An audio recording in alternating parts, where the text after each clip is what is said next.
So hello guys, good morning. મેં આજે સવારમાં રેડી થઈને નીકળી ગયો દોસ્તારના ઘરે જવા માટે. મેં પહોંચી ગયો દોસ્તારના ઘરે. ત્યાં આવીને મેં જોયું તો એ તો હું થર બની ગયેલો હતો દોસ્તા. हैं? ये क्या हो गया? ये क्या सुन रहा हूँ मैं? ત્યાંથી આવી ગયા પાછા ઘરે અને થઈ ગયા રેડી.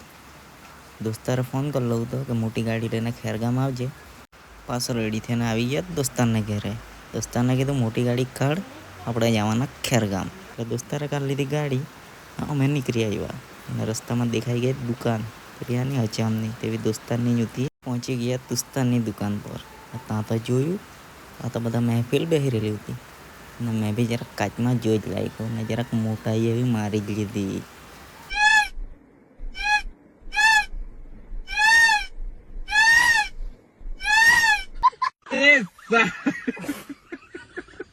તેમાં મને દેખાઈ ગયું સેન્ટ, તે તો મને કપડા ચોપડી જ દીધું બબ્બર. वाह क्या मुस्कुराहट है. ત્યાંથી આવી ગયા ખેરગામ ભક્તિ ભંડારમાં. મારો દોસ્તાર અહીંયા જ રાહ જોતો હતો આપણી. દોસ્તાર લોકો ભક્તિ ભંડારમાંથી માતાજીની મૂર્તિ લેવાના હતા, કેમ કે એ લોકોના ઘરે આજે દશા માતાને બેહાડવાના હતા. એટલે મૂર્તિ લેવા એણે બોને બોલાવેલો હતો મોટી ગાડી લઈને. અને ત્યાંથી નીકળી ગયા અમે ઘરે જ આવતા. મૂર્તિ બી લઈ જ લીધી હતી અમે ને આવી ગયા સીએનજી પુરાવાના. અહીંયા તો લાઈન તો જો દોસ્ત, લાઈન જોઈને અમારે તો ને ફાઇનલી અમે સીએનજી પુરાવી જ લીધું.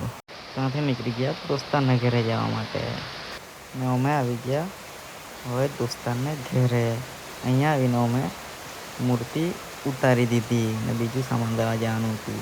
બીજું સામાન લાવવાનું હતું તે મૂકી દીધું દોસ્તારના ઘરે ને અમે નીકળી આવ્યા પાછા ઘરે જવા સારું.